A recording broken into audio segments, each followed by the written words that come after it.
Same but different. Wait, what's same? Our outfits? Yeah. Oh! We're same but different. It's a holiday outfit. Holidays. Okay, holidays. I'm in my sparkle era, so I decided to keep the different sparkle top than the launch sparkle top. But It's so cute. I've been sparkle topping. I want you to sparkle all the time. I think that's a new thing. You are sparkly. That's a mantra. I am sparkly. I like that one. I like that one too. Especially as they're in the holidays. I literally was going to say that. As we go into holidays, we need these mantras to keep us grounded. Yep. Especially going into difficult, maybe family time. I like how family dynamics. Higher our voices are getting all of a sudden. Seriously. Butt cheeks are clenching. The voice is going up. Seriously. So freaking real. Okay, look, we are on the precipice of going into a lot of family dynamics. Yeah. And the family looks so much different these days. There's blended families, there's origin families, there's made-up families, there's no family. There's so many different variations of going into the holiday season. I know that it's been a very tricky path for me to personally navigate, and for different reasons, and for you too. And I think we're coming on to this episode trying to set the stage for, being able to find some grounding in all of those dynamics and in the different variations that they come in. Yeah. We just talked about, in our last episode, conscious friendships and the amount of safety and love and consciousness that is possible in a friendship to help you navigate those triggers. And we wanted to intentionally now discuss family dynamics where maybe that is not always the case. Big exhale. Yeah, where the triggers are happening and people are not aware that the triggers are happening. Yeah. The space is not always safe to say, hey, I'm really triggered right now. What do you do? How do you navigate? And especially, for our spiritual girlies who are on a path of massive spiritual growth, but anybody listening to this, like really? you are on a path of growth. You have been growing. You are expanding. Your energy field is changing, shifting. Your frequency is getting higher. You're radiating more light, which we talked about last time. And it can be so challenging. I've talked about this in my programs for years. I know you talk about it too. Yeah. It can be very challenging when you walk into a dynamic. It's usually a family member or blood family or an earthly connection that's not always on the same wavelength. Yeah. So how do we navigate the holiday season? I just had a conversation with a client of mine. He's a 63-year-old white male, but he's been going through this. And he's been going through. Yeah. Yes, actually. And I know. Very prominently, and going through this spiritual journey for several years now, and he's still having questions, and new questions are coming up for him, and he is so good, feeling kind of lost and more connected, and lost, and it's like a very interesting dynamic. And so, yes, it's for the girlies, but it's also literally for anybody, any age, any journey, like any phase of the journey that you're on in this spiritual growth path. Is that you're going to be met with family dynamics no matter what. You and I come from very different familial backgrounds. Right now, as I sit in this chair talking, I have Quinn, my son, who's 11, and me. That is it. That's my family. My extended family either is passed away or is dead to me, And I say that with a lot of respect, too. It rest in peace, whether you're underground or above ground. And I've had to make some really difficult decisions in taking people out of my life, whether they're blood or not. And it's taken me a long time to get to where I'm at right now. And we'll talk about that a little bit more later in this episode. But right now, I'm in a place where it's just me and Quinn. And then your family dynamics are very different. Totally. It is, yes, very different. My family is all around. We just came from this past weekend my dad's 70th birthday. It was so much fun. We got lit on the dance floor. We had so much fun. It was a really big deal for my family. It's been a big year for my family, big couple years for my family, navigating a lot of big change. And my dad retired earlier this year. He's amazing. He's a titan in his industry, and so much love and respect for him. And it took me it took us a long journey of healing to all come to this place too. And this weekend for us was a demonstration of the healing that our family has done. 100%. Even with Michael, 14 years ago, like so many things that have happened along the way with my family, his family, like all these beautiful pieces. And we got to really be in a celebratory space this past weekend, and it felt really nice. And yet we still have our challenges. And, there's these soul scripted relationships too that happen, in our earthly families, and these things that we set up for ourselves to show ourselves, teach ourselves, remind ourselves of, and to heal. And it was interesting timing with this party, because I have been recently in past month or two really diving into some of the generational pieces that were in my energy field, woundings, patterns, etc., from the family lineage, more consciously than ever. I've been working on these patterns for years and years and years, but to have some dots connect the past few weeks, like from like my grandparents, like I was just like, oh my, like some things they went through that come down through the family lineage. It wouldn't have been possible had I not gotten, as you know, my process the past few months, so grounded. Right. So connected to my earthly body. You had to be here in your body to be able to do this work and be able to like make sense of what's happening on this planet. Yeah. And it's been so, so powerful for me to like loop and connect some of those powerful dots. And I've also been doing lots of work in healing the family dynamics, familial dynamics with my family over the years too. We've had a lot of things that we've navigated, but one of the big challenges for us has been, me going through my path of ascension and growth, and having us sometimes then, I think we all go through this, not speak the same language as your family all of a sudden.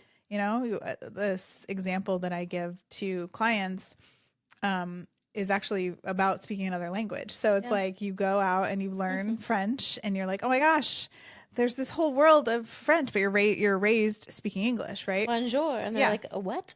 You come home for the holidays, and then all of a sudden you're speaking French or speaking part French, and your family is like, speak English. We speak English. And you're like, but don't you know there's this big whole world out there, and conscious and this and that, and then there's French, there's this other language. Like, how do you not speak French? How do you not see French? Like, how do you not understand how much better this is? And they're like, what are you talking about? English works just fine. So this is a few years ago, an aunt of mine on my mom's side. She's like, on Facebook, all the things. I'm not on Facebook anymore. Nice. But she was asking, why don't I see anything on Facebook anymore? And I said, it's just a bunch of energetic vampires. And she's like, what? What does that even mean? And so to your point of like this different language, I'm like, oh, an energetic vampire. Right. Oh, AKA you, aunt. Who I shall not name, but I was like, you're part of the problem here. Like, I don't want to share parts of myself because it's just going to be sucked out. And there's protection in what's shared, and who you share it with, and how you share it, and on which platforms you share it with. And for me, in this language is like, I've been deemed as like the black sheep of the family, but I've reframed that as the golden sheep. Golden sheep. Yeah. So if you identify as a black sheep, I'm now giving you permission to switch that up as the golden sheep of the family. I love it. And I think we all need that permission to be a little bit different and to speak a different language for our ascension, for our healing, for our abilities to heal in this lifetime, whether you decide to stay internally connected to your family of origin or you take an alternate path and disconnect from that to find new family. Yeah. And I think it's important. Something that's really helped me is acknowledging where someone's at, and then reminding myself like the work I'm doing is my choice. Yeah. Yes. And I had to really stand on that when I started to eat vegan in 2015 and in 2016. And then showed up at family gatherings, not eating the things I'd eaten my whole life. That's the thing, right? Like it comes in so many different forms. It comes in the language that we use. It comes in the things that we eat. It comes in if we're drinking or we're not drinking. It comes in what we are putting into our bodies from like a stimulus standpoint. What news are we watching? What music are we listening to? It's everything. And when we're brought up a certain way with our families, it's kind of like ingrained in us that that's just going to be the way, right? And then at some point throughout the spiritual journey, we find that there's something different available. And we start to make different choices, and we start to break those chains, and we start to heal the generational trauma. And when we come back, we're eating different, we look different, we're making different choices, and those choices can be judged harshly. And so I want to ask you, from your standpoint, since you're very connected to your family still, but have had disconnection and come back, is how do you handle maybe the judgment when you've come back looking and feeling different? When people are saying like, oh, you don't drink? Or, oh, you eat vegan? Or, oh, you talk about God in this kind of way now? Yeah. How do you handle that? Well, it was based on a real life example when I said I had to remember it was my choice, and I had to really just own it like it's mine. It has nothing to do with and to communicate. It's not a reflection of them. So that was something that was said to me, like when the vegan choice happened for me, it was something that was taken personally. And it was said, you know, there's nothing wrong with how we eat, and that you grew up eating this and that, and there's nothing wrong, and we're healthy and da da da. And I said, I know, and it's not that there's anything wrong. It's just a different choice, and this is just a choice I'm making. And I used to do that when I was at restaurants too. Like people would always apologize, like when you're eating vegan or you have an allergy, and you say, "Oh my gosh," and you say, "Oh, no dairy, please. I have an allergy to dairy, or I don't eat dairy," and then something comes with dairy on it.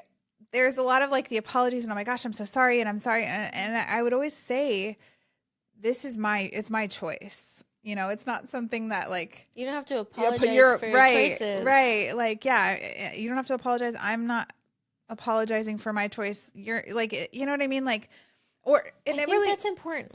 I think we should pause here for a moment, because I think that's really important to not have to apologize for your choices that are for you and you alone. Yeah. Well, and just to preface this really fast,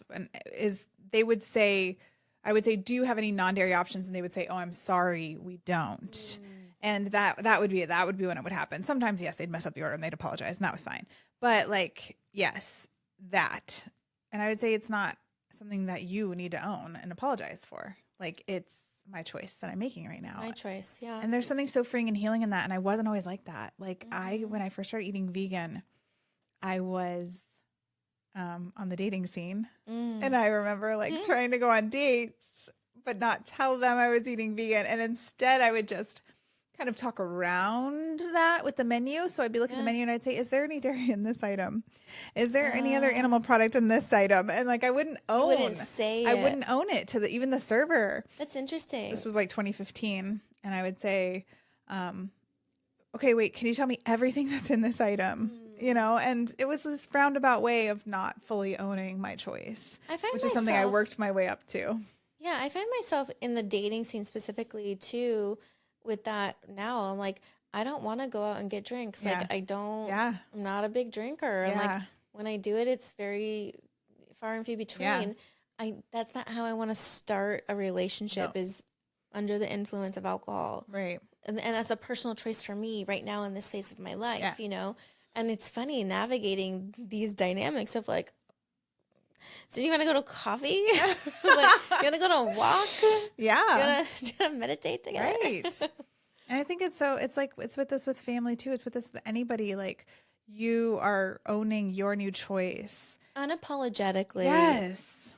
Unapologetically. So I love this. I love that you're owning it within the dating scene, you know, because I didn't at first. I got there. I got more confident. It also wasn't really trendy to eat vegan in 2015. Right. It was there was not a lot of like cool cheeses out there. There was Yeah. not a lot of like plant-based menu anywhere. Like it was very different. I'm sure that was interesting, like coming to family events too. Like Exactly. as we're talking about like family dynamics of coming to a celebration and you're like not choosing to eat what the Hmm. buffet is serving. Yep.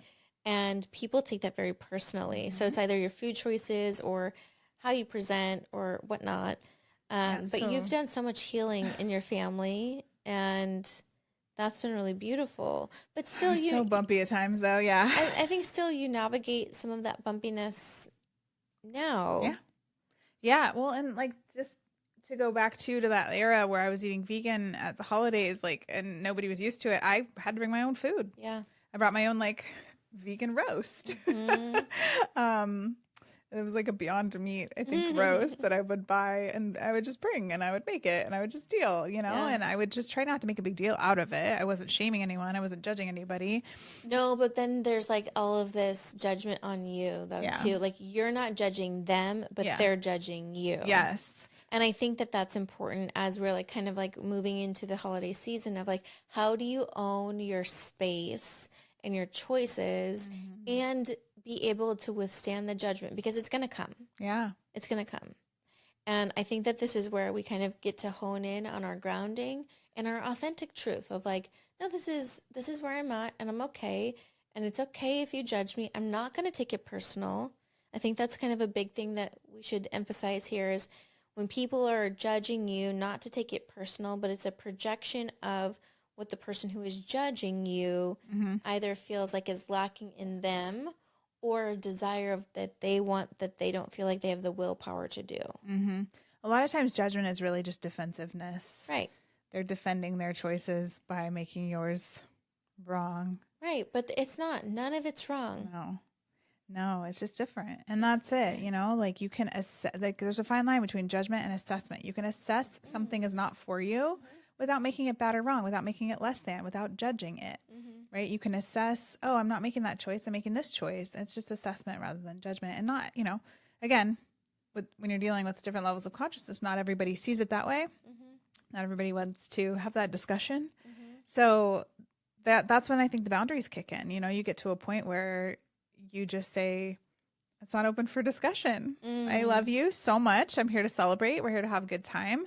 It's not open for discussion, my choice and what I'm eating or what I'm drinking. If you have to, Yeah. if there's like the judgment coming or comments coming or, it's getting really intense, like that's when you could set that boundary and say, I'm not discussing this. I love you. Mm-hmm. Let's have a good time. Yeah. Or for me, on my polar opposite of that wasn't enough. Mm, Setting boundaries wasn't enough that's hard. because they weren't respected over and over and over and over again to the point where I decided to completely extract myself from that Mm, because I respected my boundaries. I respected myself. yeah. And if I wasn't going to have that equal respect back, I had to then make a choice. Yeah. And the consequences of that were steep for me and continue to be steep because I don't have family to have these discussions with anymore. And the choice was mine and the consequences are mine, Mm, which means it's been very difficult during the holiday season in many, many years past. And I can say with so much love and joy and confidence that this is the first holiday season where I feel like really, really good and not wishing or hoping for something different, that wow. I'm really settled in it being just Quinn and I. Mm, And that feels like enough. When before it didn't feel like enough because I felt like I was lacking or missing out on because of the choices I had to make to respect myself. wow. And it hurt for a long time and it doesn't hurt anymore. Mm, And I know that I'm not the only one on this side of the family dynamics of, choosing something very hard. yeah. But that doesn't make it easy I can either. feel so much love and compassion in the way you said that too, for yourself, Yeah. for the choices you've made, for the difficult choices you've made, and even love and compassion you still hold for the people that you Yeah. no longer talk to anymore. Yeah. Yeah. It's a world that I couldn't be in anymore. And And I love the world that I've created. And I've been able to create some new traditions for Quinn and I and make it really special, just the two of us, or bring in chosen family like you and some of our other friends.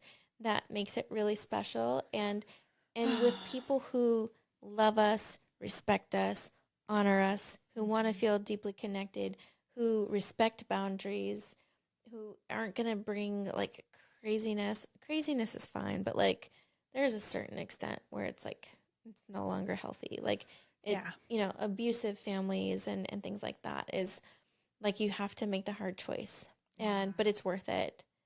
It's worth it. Absolutely. Yeah. There's chaos. There's good chaos, and then there's not good chaos. Right. Like the chaos we had on Friendsgiving Day when the kitchen was full and everybody was like bounding great. around. Yeah, that was really cute. She had a moment that was really special where she said, "I love this. I love that my house is full of the chaos I've chosen." Yes. It was a really beautiful Oh moment. my gosh, that part, like the chaos that I'm choosing, not the chaos that's like forced on me that is so destructive and painful.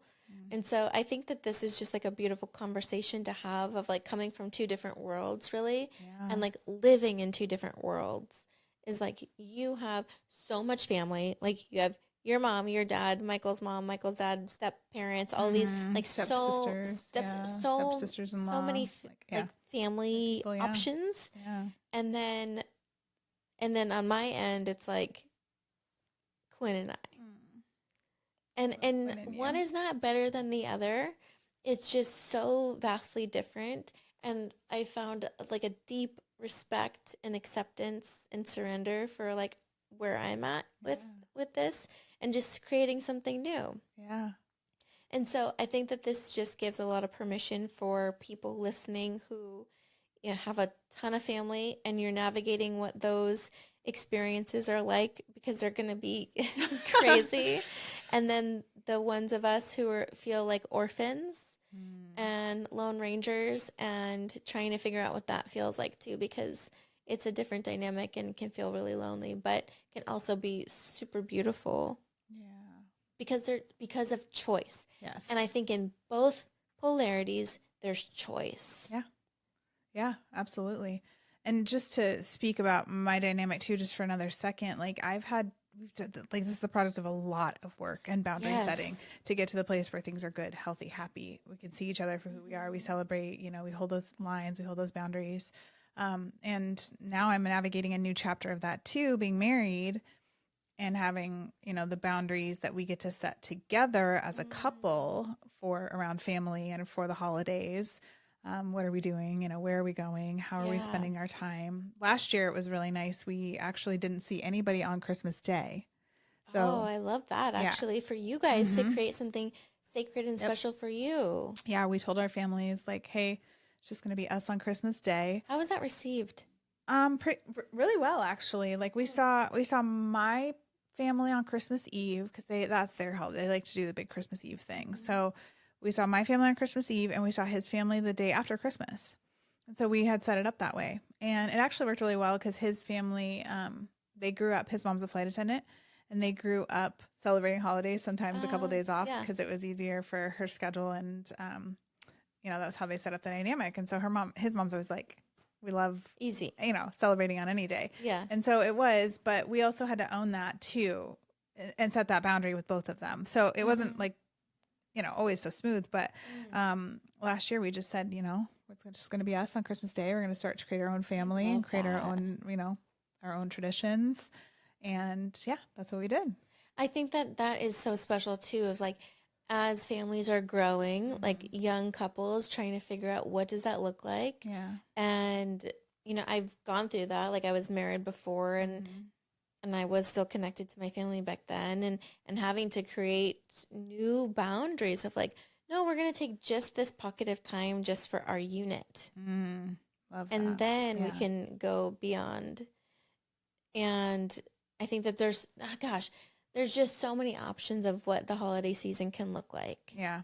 And I don't know if like, I know for myself, I didn't grow up knowing that there were options. Yeah. And so Same. it feels very foreign to come up with something different. But I think what this is showing us in this discussion is there's so many different options and in different phases of life and how we get a choice and what we want that to look like and divorce it from what we were taught. Yeah. And remember, you are your own person and make Yeah. those choices to protect your peace. And Sovereign sometimes, being. yeah, sovereign being and make those sometimes, those compromises with the family. Like, hey, I'm not going to make it over on this particular day, but I'm going to come another time in the month, or I want to come this time, and just like let yourself really, I know this is much easier said than done, but like really own your energy field, your decisions, your power, your peace, your presence in these crazy times, and have chaos when you want to have chaos. Yeah, bring in all the hustle and the bustle and the music and the noises and the bodies and all the things, and that can be really fun too. And I think that there's just beauty in creation is what it all comes down to is there's a lot of beauty in whatever you decide to create. And that celebration doesn't have to be locked into one day, but celebration can be spread over many days. And that's the whole point of this whole spiritual journey is to be able to celebrate every single day. Yeah. It's funny, the further, you are on this consciousness journey too, the more you do start to question all of the things that you've just done that you didn't think about, or things you didn't think you had a choice about. You start to see things a little differently too, and it does make it a little bit smoother, but you still have that navigation period between you and family and respectfully saying things. And then also, where's the give and take? And I'm going to, offer this, and I do want to see you here. And, or, setting those hard boundaries where I can't see you and I don't want to see you, or I'm not able to have capacity to see you. It's just, there's so many millions of different possibilities for how these dynamics can play out. And, we understand that everybody's situation is different. Everybody's soul contracts are different. And, we just want you to make sure you're making the best choices for you. Best choice for you. Yep. Yeah. And are you setting any new boundaries this year?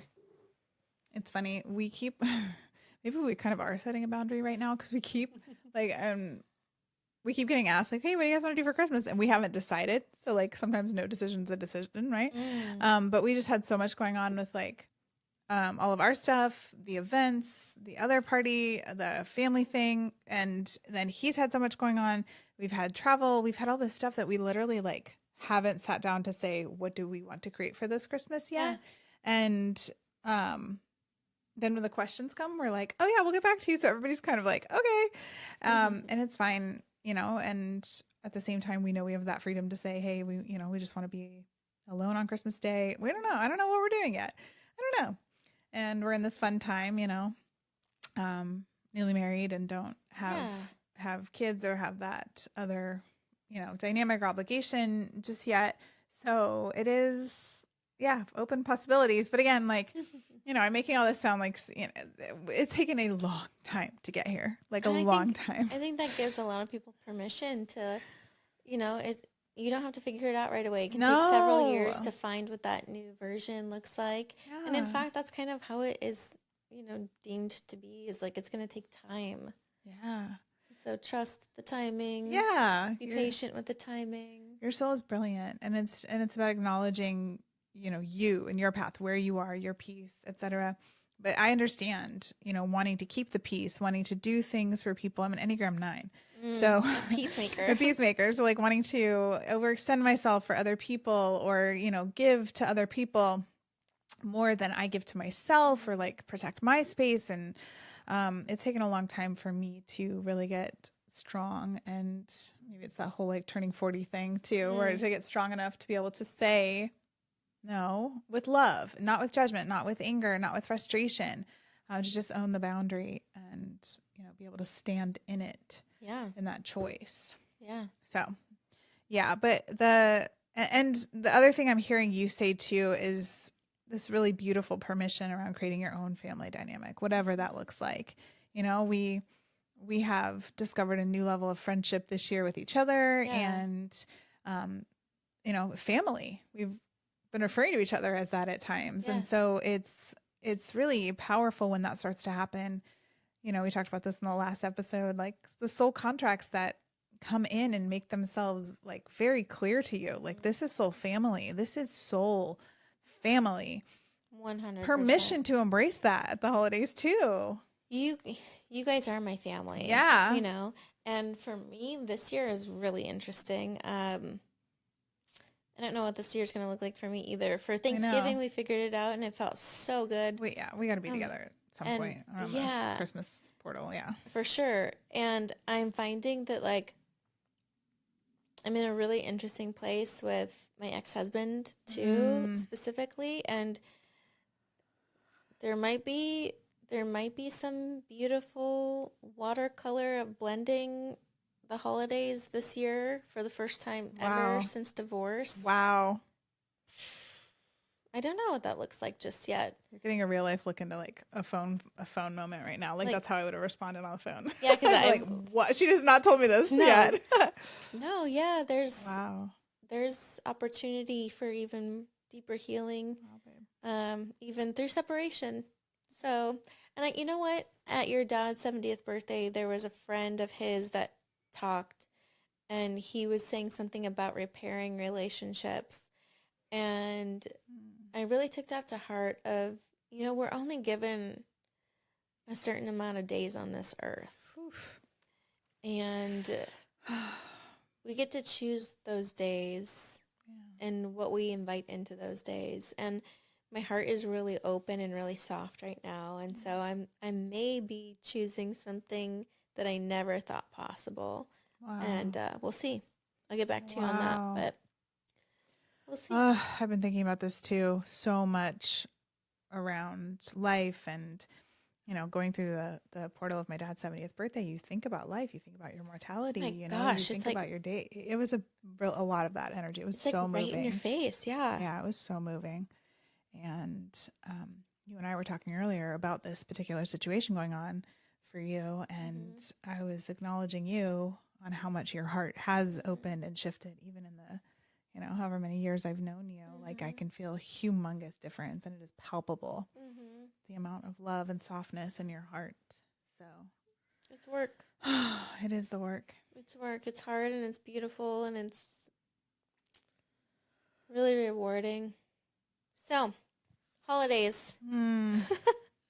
They're challenging, they're beautiful. It gives you opportunity more than anything else to stand in your truth, to create something new, whatever that looks like for your soul, and that it doesn't have to look like the movies or the fairy tales. Yeah. And it can be super blended, and it can be isolating, and it can be all chaotic. It can look like whatever it looks like.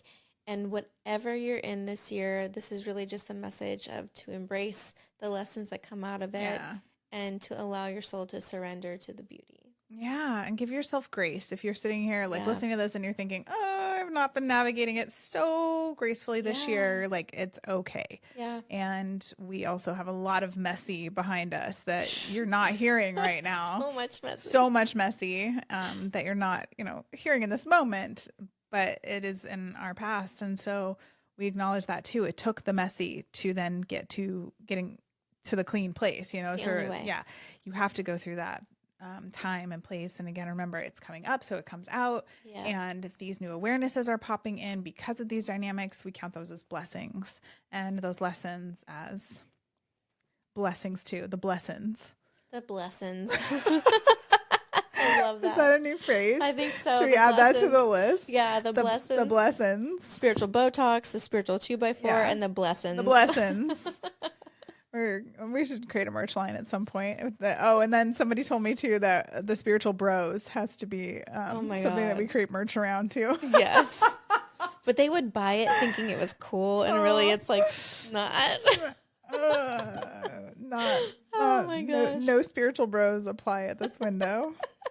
My gosh. Oh my gosh. I love this conversation. I hope that it's given hope to some of you who are listening, and that, and you know, there's just a lot of flexibility and an opportunity for something new. We love you. We see you. If you're navigating, you know, speaking this language and getting like confident in speaking this language, it's a sacred time for you too, you know? So finding ways to own it and drop those little wisdom nuggets too. Some of my coaching clients used to talk about this around the holidays, because I had have a coach training. So they're learning how to coach, right? But they were also learning how to ask those questions that would provide a shift in a consciousness. In the way that we train it, it's how to see where someone is in the stage and then how to ask that question. So even though it's not technically ethical and we don't coach our family because the ICF code of ethics, some of my old clients would practice like a question or two with their family. And that, that's a good, like, fun game to play too. Like, you can kind of zoom up and out. I know it's hard sometimes when you're like super triggered. You're like, oh my God, I'm in it. Sometimes that happens. But then there's the moments too where you're like, oh, I can see this for what it is. I'm going to zoom out a little bit and like maybe there's an opportunity for me to ask a question that in a delicate way. But don't go too far with that, because then you haven't set up safe space or agreements and you haven't entered into a coaching agreement. Do it ethically. But it's fun to like sometimes have those moments of studying yourself and studying others around you as a case study moment in your own spiritual journey, and to go, okay, wow, like I can see this through compassionate eyes. I see this, through the lens of love here. Oh, I see what's happening. Oh, that's fascinating. Oh, there's an opportunity for me to show up in love here too. And I think that is like a fun game that I've played too along the way. Not in a, like, I know that's delicate because it can sound like, oh, you're better than, because you're seeing it through that. But is like a curiosity. Yeah, through curiosity. And, you opened with a story about a client. We actually have a client right now too, who's an older male gentleman who's navigating some of this and navigating like owning his bigness and his growth in the face of family too, because of things that have been said in the past, like, oh, you're, who do you think you are? You're too big for your britches, etc. When we start to do some work on this, you can start to see those too for what they are, and then kind of hold that different level of space. Yeah, you start to recognize the projections, and the self-judgment, and all of that, and you can not personalize it, and you just hear it for words and context, not as like a personal attack. So I think we're really hoping for all of you to have a lot of freedom and grace and new understanding and remembrance, and being able to create during this holiday season, whatever that looks like for you, whether it's with a household and many households full of family, or if it's just you and one other person. Yeah. It all is beautiful. Or it's even you and your favorite 90s Christmas movie. Actually, yes, that too. Actually, that might be me. Yeah. We'll see. We love a good old school Christmas movie too. The holidays are difficult to navigate for every single person. So give some grace, and I can say, until next time. Yep. Stay tuned. Stay tuned.